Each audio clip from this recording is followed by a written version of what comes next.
हम दूर ही भले। शराफत और साजिद दोनों गहरे दोस्त थे। दोनों मेहनत मजदूरी करते और अल्लाह का शुक्र अदा करते कि उसने पेट भरने के लिए रोज़ी अता की। शराफत कोयले की कान में मजदूर था। सारा दिन कोयले की कान में काम करता और रात को घर वापस आता। शराफत की तनख्वाह बहुत कम थी, जिससे उसको बहुत दुश्वारी होती थी। इसको अपनी तनख्वाह में से मकान का किराया देना सबसे मुश्किल लगता था। बाकी घर के अखराजात के लिए उसको पूरा महीना हाथ खींच कर चलना पड़ता था। साजिद धोबी था और वो नदी के किनारे कपड़े धोया करता था। आखिर एक दिन उसने सोचा कि अगर वो एक और आदमी को अपने साथ मकान में रहने दे तो मकान का किराया आधा देना पड़ेगा और आधा दूसरा आदमी दे दिया करेगा।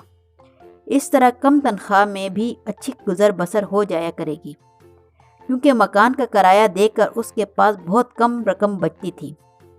शराफत ने यह सोचकर कान पर जाने की तैयारी की और कुदाल कंधे पर रख कर कान की तरफ चल दिया।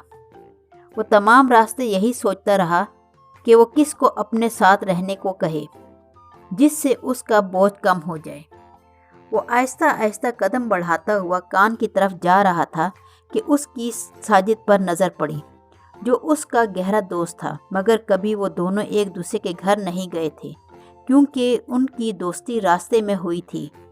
दोनों थोड़ी देर बैठकर बातें करते और अपने गांव की ठंडी हवाओं, ताज़ा फलों और अजीज़ों को याद करके दिल का बोझ हल्का कर लेते थे।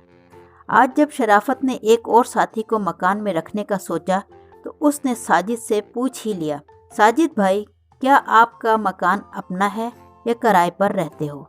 साजिद ने हंसते हुए कहा, शराफत भाई, परदेसी का अपना कोई घर नहीं होता। मैं यहाँ किराए के मकान में रहता हूँ। क्यों, क्या हुआ? तुमने पहले कभी नहीं पूछा।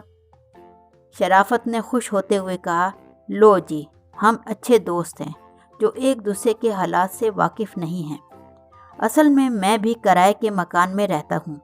कम तनख्वाह में किराया देना बहुत मुश्किल लगता है, इसलिए मैंने सोचा कि एक और आदमी को अपने साथ रख लूं ताकि हम दोनों मिलकर किराया दे दिया करें। इस तरह मेरे साथ दूसरे आदमी का भी भला हो जाएगा। साजिद ने कहा, हाँ भाई, तुम ठीक कहते हो। मैं भी बड़े मकान का किराया देने पर मजबूर हूँ। मैं आजकल छोटे मकान की तलाश में हूँ।